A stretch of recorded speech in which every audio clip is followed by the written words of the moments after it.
Queridos hermanos, comenzamos esta fiesta criolla, esta fiesta patria, esta fiesta de fe, en estos años en que nos preparamos para celebrar los 500 años del comienzo de la evangelización de América, con la Santa Misa, en la cual rogamos a Dios y a nuestra Madre del Cielo, la Virgen Santísima, en su advocación de Nuestra Señora de Luján, patrona de la República Argentina, rogamos su bendición sobre nosotros y rogamos que nos dé fuerza para descubrir las raíces de lo nuestro, las raíces de nuestra patria.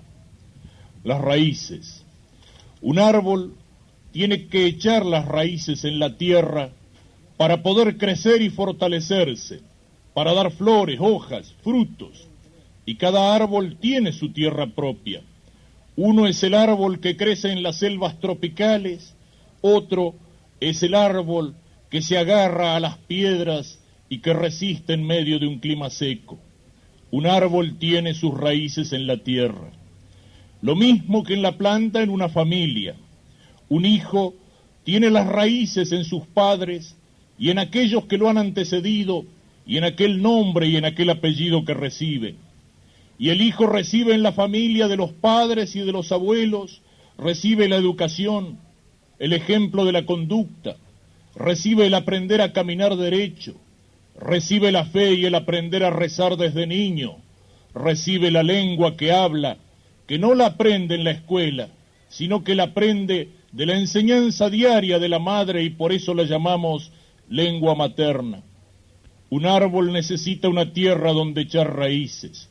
Un hijo necesita una familia donde nacer y crecer y de la cual recibe la fe, la cultura y la educación como hombre. Y un pueblo tiene que echar raíces. ¿Y cuáles son las raíces de un pueblo? Las raíces de un pueblo están en su historia. Las raíces de un pueblo están en un suelo, en el suelo de la patria y en la historia de aquellos que hicieron de esta tierra una patria. Las raíces de un pueblo están en la tradición, es decir, en aquello que se transmite, en la fe, en la lengua, en el heroísmo del pasado, en el esfuerzo, en el trabajo, en todas aquellas cosas que nos marcan y nos distinguen con características propias y nos hacen ocupar un lugar propio en el concierto de las naciones. ¿Qué pasa si un árbol olvida sus raíces? ¿Qué pasa si un árbol no tiene una tierra donde clavar sus raíces y no tiene agua que lo alimenta? El árbol se seca o el árbol queda como una plantita raquítica. ¿Qué pasa si un hijo se avergüenza de sus padres o si un hijo reniega de la educación que ha recibido? Es un perdido en la vida, es como si fuera un hijo de nadie. ¿Qué pasa si una patria se olvida de su tradición? Se olvida de su pasado y de su fe y de su cultura y de su lengua y de su historia. Esa patria está llamada a disgregarse. Esa patria está llamada a ser no una nación soberana, sino una colonia del extranjero. Por eso queremos poner el acento en esas raíces. ¿Y cuáles son las raíces de nuestra patria? Son raíces que se hunden muy profundo en la tierra de la historia. Son raíces que cavan profundamente en el pasado. Nosotros recibimos la herencia de Grecia, el pensamiento griego, el orden de la lógica. Nosotros recibimos el orden romano, el derecho, la justicia, el espíritu de conquista y del imperio. Pero todo aquello que venía de Grecia y de Roma fue bautizado por el cristianismo y se encarnó en España.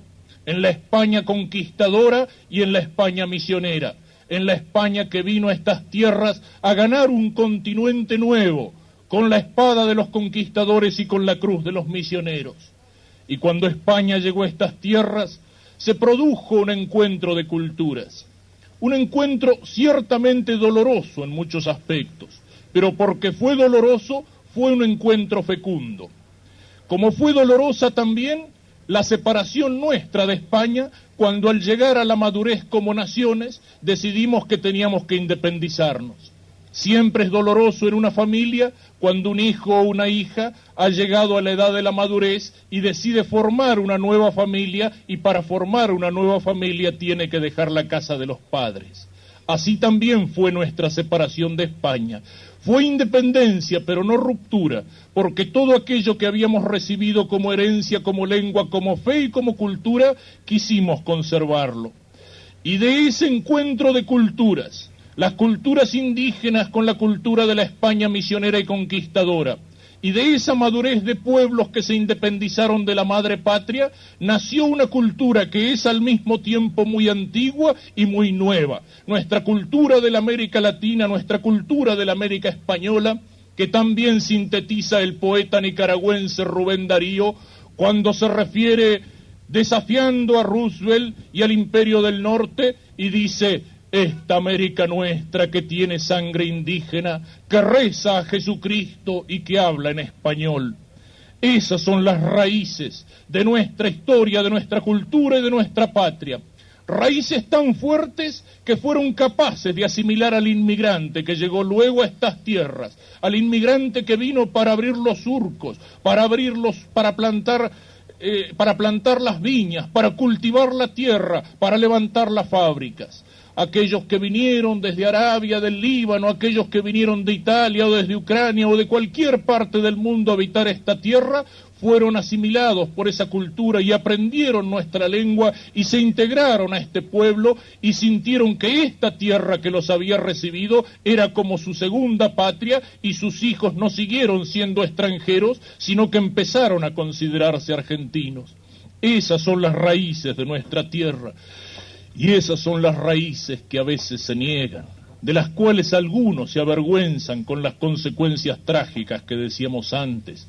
Porque cuando un pueblo se avergüenza de su pasado o niega su pasado, ese pueblo está negando sus posibilidades de futuro. ¿Cuál ha sido la negación de esas raíces? Esa negación fue en el siglo pasado, la negación de aquellos hombres, muchos de los cuales hoy tienen monumento en la Argentina, que representaban el pensamiento del liberalismo masónico y que se avergonzaban de todo lo nuestro, y odiaban a España y a lo que vino de España, y rechazaban el catolicismo, y despreciaban al gaucho, y odiaban y querían exterminar al indio. Esos hombres que escribieron frases como la siguiente: no trate de economizar sangre de gauchos, es un abono necesario para hacer fértil el país, es lo único que tienen seres humanos. Aquellos que decían donde empieza el guaraní se termina la civilización, aquellos que decían al indio hay que exterminarlo incluso a los más pequeños, aquellos que lamentaban que hubieran fracasado las invasiones inglesas porque entonces hubiéramos sido un país culto. Y esos son los que crearon en nuestra patria, al negar las raíces que nos habían dado vida y razón de ser, esos son los que hicieron de nuestra patria una colonia próspera. Sí, vino el extranjero para abrir los ferrocarriles y las rutas, pero esos ferrocarriles servían para que nuestra riqueza se fuera al extranjero, para cantar como Atahualpa Yupanqui: las penas son de nosotros, las vaquitas son ajenas, para que la riqueza del país fuera absorbido, para que nos olvidáramos de todo aquello que era nuestro, para que viviéramos mirando hacia afuera como miraban hacia afuera estos hombres que envidiaban y admiraban todo aquello que podía venir de los Estados Unidos o de Inglaterra o de Francia, de cualquier lugar, menos de donde habíamos recibido la fe, la cultura, la lengua, el desprecio por lo nuestro, creó en nosotros una colonia. No se pueden negar las raíces de un pueblo sin negar el futuro de ese pueblo. Y hoy nos encontramos también con otra negación de esas raíces de nuestra cultura, una negación que tiene origen diferente, que no viene ya del liberalismo masónico sino de la dialéctica marxista, y que quiere afirmar lo que era de esta tierra, pero negando lo que vino después, negando el encuentro de culturas, negando y abominando todo aquello que recibimos de Europa y todo aquello que recibimos de España. Un falso indigenismo que no se basa en la realidad, un falso indigenismo que quiere negar toda una historia y que solo puede hacerlo hablando en castellano, porque si no nadie entendería aquello que ellos escriben en diarios y en revistas. El odio a lo español, a lo cristiano, el mirar la conquista no en lo que tuvo de epopeya, sino en mirarla como una empresa imperialista, como un genocidio, como una empresa de exterminio. Ni una cosa ni la otra, son dos dialécticas falsas que cortan una u otra de las raíces de nuestro ser nacional y al cortarlas nos sujetan a uno u otro de las culturas extranjeras que quieren destrozar nuestra cultura, nos sujetan a uno u a otro de los distintos imperialismos que quieren dominar en nuestra patria. Y nosotros queremos que la Argentina sea Argentina y nada más que Argentina. Y nosotros queremos que nuestra bandera sea la bandera azul y blanca con los colores del manto de la Virgen y no el trapo rojo con la hoz y el martillo, ni la bandera de las barras y las estrellas, ni cualquiera otra bandera traída del exterior. Nosotros queremos que la bandera represente el alma del pueblo, la tradición del pueblo, la fuerza del pueblo. Y eso es lo que queremos promover y defender cuando nos encontramos para rogar a Dios por la patria y cuando nos encontramos para defender los valores nuestros. Es lo que queremos expresar hoy y mañana aquí en esta fiesta. El amor por esta tierra, porque esta tierra es la casa de esta familia grande que es el pueblo argentino. El amor por nuestro pueblo, que es el amor por su lengua, que es el amor por su cultura, que es el amor por las tradiciones. El saber mirar lo nuestro, como decía, como escribía Hugo Guast. No miremos tanto al puerto de donde vienen tantas máquinas buenas y tantas ideas malas. Miremos hacia el interior de la patria, que es de donde viene la salvación. Amor por la tierra y amor por el pueblo que sobre esta tierra habita. Amor por las cosas nuestras. Amor por la música nuestra. Porque la música es la expresión del alma del pueblo y de la tierra. Y cuando se olvida la música nuestra, cuando se olvida ese acervo de nuestra cultura y se nos quieren imponer otras formas de música, algunas de las cuales ni siquiera son música y ciertamente no son argentinas, aunque les pongan el adjetivo de nacional, lo que están haciendo es cambiarnos el alma, es cambiarnos la fe, es cambiarnos el espíritu, es matar en nosotros el amor a la patria. Amor por las cosas nuestras, sabiendo que en el gaucho se encarna lo mejor que hubo en esta tierra y en el gaucho se encarna el espíritu español del Quijote, el espíritu del caballero, el espíritu generoso y desinteresado, el espíritu del amigo capaz de tender la mano, el espíritu del que fue capaz de jugarse en las patriadas, el espíritu del que fue capaz de hacer con el sudor y con la sangre esta patria. Amor por nuestros héroes auténticos, por aquellos que nos dieron esta Argentina que hoy tenemos, por aquellos que nos dieron esta patria con su sangre en las batallas, desde las guerras de la independencia, aquellos que tiraron un día las cadenas sobre las aguas del Paraná en la vuelta de obligado para decirle a las escuadras más poderosas del mundo que aquí no se pasa porque esto es nuestro, aquellos que entregaron su vida por la patria, dejando su cuerpo en la turba de las Malvinas o en las aguas heladas del sur. Nuestros héroes auténticos y no los héroes prefabricados de las series televisivas o los monstruos que hoy meten en la cabeza de nuestros niños. Amor por nuestra fe. Hoy que parece que los argentinos nos olvidamos del Padre que tenemos en el cielo y por eso dejamos de ser hermanos en la tierra. Amor por nuestra fe. Hoy que nos invaden promovidas desde afuera toda clase de sectas. Por todo esto nos reunimos, para amar lo nuestro, para defender lo nuestro, para promover lo nuestro, para ser fieles a esas raíces que cuando se clavan bien profundo en la tierra son las que permiten que nuestros brazos se levanten hasta el cielo, son los que permiten que las ramas se afirmen sobre un tronco fuerte, son las que permiten que ese tronco y que esas ramas produzcan flores y frutos que se hacen como ofrenda a Dios. Y por eso hemos querido celebrar esta misa mirando hacia la Virgen Santísima, a la cual el Santo Padre Juan Pablo II llamó, mirando y recordando, la Virgen Santísima a la que el Santo Padre llamó la estrella de la evangelización. Ella en los primeros años del encuentro de ambas culturas quiso aparecerse a un indiecito Juan Diego en México para decirle que era su voluntad que allí le edificaran un templo. Y le dejó, como un signo del mensaje del cielo, su imagen grabada milagrosamente sobre la tilma, sobre la capa del indio.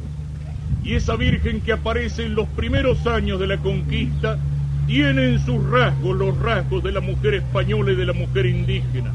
Esa Virgen de Guadalupe es el símbolo del encuentro de ambas culturas, es el símbolo de la evangelización, es el símbolo de la Madre del Cielo que venía para liberar a ese pueblo del terror de los dioses, de los demonios, de los sacrificios humanos, del canibalismo ritual. Y por eso ese pueblo volvió las espaldas a esos dioses y miró en el rostro de la Virgencita de Guadalupe, el rostro de la Madre del Cielo. Y esa presencia de María ha sido presencia constante en todos los rincones de la América española y en todos los rincones de nuestra patria argentina. Y hoy precisamente en uno de esos nombres la celebramos, en el de la Virgen de Luján, que un día, deteniendo las carretas en medio de la pampa de la tierra nuestra, dijo que quería quedarse aquí para estar en el corazón de este pueblo y para que sus santuarios fueran, de un lugar al otro de la patria, lugares de encuentro entre el cielo y la tierra, entre esta patria terrena que tiene que ser para nosotros como hijos de Dios, como cristianos, como argentinos, un reflejo de esa patria que nos espera en el cielo.